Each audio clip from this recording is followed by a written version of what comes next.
Text तो सब बताते हैं, लेकिन असली सवाल ये है कि क्या TVS ऑर्बिटर इंडियन रोड के केओस को हैंडल कर पाएगा। ये सिर्फ एक रिव्यू नहीं होगा, हम TVS ऑर्बिटर को रियल वर्ल्ड कंडीशंस में टेस्ट करेंगे for ride quality, performance, practicality and एक बैटरी ड्रेन टेस्ट भी करेंगे, so that you know exactly what you are getting into. So let's start with the front look. First thing you will notice is this DRL running through, and you will have some Orbiter design language right here, Orbiter logo right here. You have the TVS logo, Orbiter branding right here again.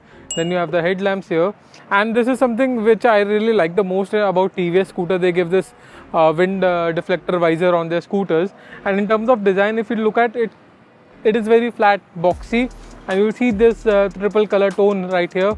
This is blue, grey, and then you will see the fluorescent green right here. And as we come across on this side, you will again notice these Orbiter logo all around, so it's part of the theme all around the scooter, and it gives a good premium look to the scooter as well. Now coming towards the side of the scooter, again you will see the similar theme all around the scooter. It is boxy, it gives a good premium look to the scooter as well. You will see the Orbiter branding here. You have a lot of elements, and this actually adds to the muscle of the scooter, which looks really good. And you have the foot pegs right here. And if I talk about the riding seat height, it is about 760 mm, and the seat is about 845 mm long. In terms of length of the scooter, this is about 1855 mm long and a wheelbase of 1284 mm. And as we move to the rear of the scooter, you'll see this again, the DRL at the back. It is again in the same line with the front one, and you can see this design language flowing through all around the scooter as well. And on this side you have the metal grab handles, which actually look sturdy. You can even pick the scooter up right from here. And here nothing else. You have the reflector here, you have the number plate and the light right here. You also get 12-inch alloy wheel at the back. You have 14-inch alloy wheel at the front. And this is BLDC motor right here. So जब भी हम एक scooter की बात करते हैं, उसका एक सबसे बड़ा फैक्टर होता है कि सीट के नीचे स्टोरेज कितनी है. Let me show you. इसमें आती है 34 लीटर्स ऑफ बूट स्पेस, जिसमें आपका यू कैन सी एक हेलमेट रखा है, एक यहाँ पर चार्जर है, उसके बाद भी यहाँ पर स्पेस है कुछ और छोटा मोटा सामान रखने के लिए. And if I remove this, you have this kind of space right here. The TVS Orbiter comes with two variants, V1 and V2. This one is a V2, which comes with a 3.1 kilowatt hour battery pack and a peak power of 2.5 kilowatt. It can sprint from 0 to 40 in just 6.8 seconds. You also get a 650 watt of charger with this scooter, which takes about 4 hours and 10 minutes to charge from 0 to 80%. And the scooter has a certified range of 158 kilometers. So as you see on this side, you have decent leg room, but I'm sure you can keep a cylinder right here. So let's start from here. You have some practicality things. This hook supports up to 3 kgs of weight, and this space you see right here is big enough. You can keep few more phones right here, and you can also keep a lot of things along with that. This is a USB port which you can use to charge your phone, and here you have the charging port right here, which again in terms of build quality and everything, fit and finish, looks very premium to me. So in terms of riding triangle, it looks perfect to me. It is very comfortable. The sitting position is right perfect. The handle is also well aligned in terms of the height and the width as well. So on this side you will see there are 3 buttons. One is to stop the scooter. Then you have this park button. So if you long press this button, the scooter comes into park, and you can also do a reverse and forward parking with this button right here. Then you have the mode. It comes with 2 mode, eco and city. And on this side you will see the dipper button right here, headlight dipper. Then you have indicator right here, you have the horn here, and another unique thing on the scooter, you have the cruise control right here. So this is how the screen looks like. It is kind of very basic screen. You'll see the indicator light stand, the motor and cruise control indication right here on the top. And on this side you will have the time here. You have the odometer reading right here.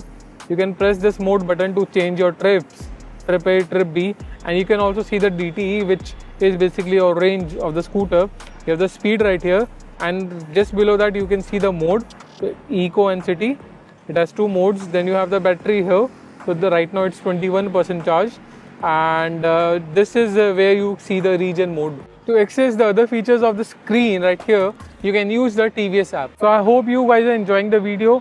Let's talk about the pros and cons of the scooter right now. In terms of pros, great handling, ride quality, you have great suspension, the brakes are perfect, and good build quality, fit and finish, and design and overall look. But in terms of cons, what I feel is that the scooter could have been more powerful. You could get more better range because the claimed is 158 and you get somewhere between 90 to 100 kilometers of range in the single charge.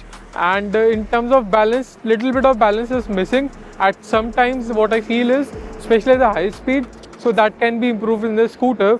And now let's talk about who should buy the scooter. I think this is ideal for someone who is a first time scooter buyers, mostly let's say college goers, even the females, and someone who is looking for something very short commute, let's say grocery shoppings and all of that. Since this scooter weighs only 112 kgs, so it's ideal for such kind of short drives.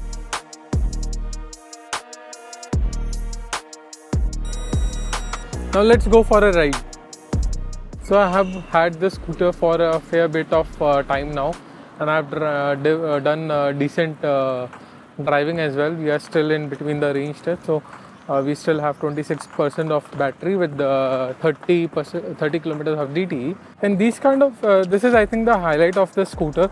I've driven it for a decent amount of kilometers and for a few days now, and this actually handles the potholes, the rough patches of roads and speed breakers and everything very well. This is I think the key USP of the scooter in terms of comfort and everything. And even if you look at doing a little bit of longer riding, even though the range is not that much, you would not feel out of comfort in the scooter. It's very comfortable, and in terms of balance, feels okay. Doesn't feel anything wrong with the scooter in terms of that. Feels well. But when it comes to the high speed balance of the scooter, that's where the scooter struggles a bit, because there's a lot of air deflection happening here. It feels little unstable at that speed, but up to a speed of let's say 50 kilometers, it is perfect. So that's why ideal for the city conditions. The performance of the brake is also top notch. Doesn't feel like jerky or anything. It is very on spot, and even in little bit of gravel kind of situation, it stops very well. So I think this is one key thing about the scooter, that it rides well, it handles well, it is on comfort top notch, and you also get good braking. Then you also have the regen mode and everything. So overall feels okay. But the biggest issue here is the range. So with the 25% of battery, if I see in eco mode, I can see a range of 29 kilometers. And if I switch it to the city mode, I can see a range of 24 kilometers. So that's about 0.9 kilometer per percent, and with eco it's just over 1 kilometer per person. So this is where the scooter actually struggles, because with these kind of numbers, you have a range of about 90 to 100 kilometers in full charge, which from the claimed number of 158 is too far away. It should be around 120 at least, if I think, for the maximum efficiency, but this is where it lags. And when you look at the scooter from the outside, the ground clearance looks little low, but I think we have driven it for a decent kilometers and haven't seen any such issues with the ground clearance anywhere. So I think that should be decent enough for most of your urban commute at least. So what actually helps the ride of the scooter is the 14-inch front alloy and 12-inch rear alloy. So that actually helps in the riding, and you have dual shocks at the back.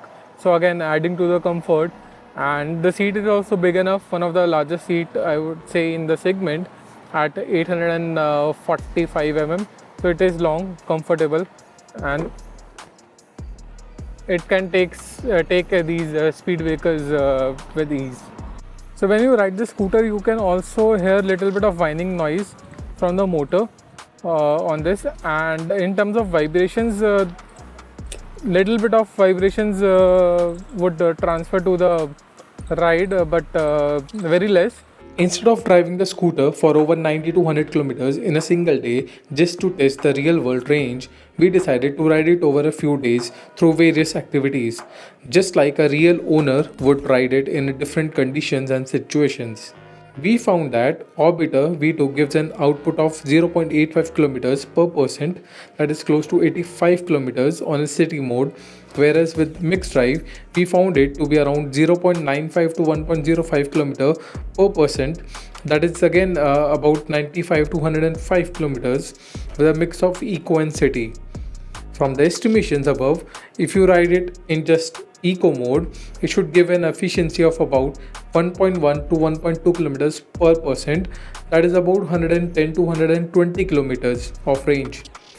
So over the ideal conditions, a real world range of about 90 to 95 kilometers seems realistic. The TVS Orbiter definitely brings a lot to the table, like ride quality, handling, good fit and finish and quality of the scooter.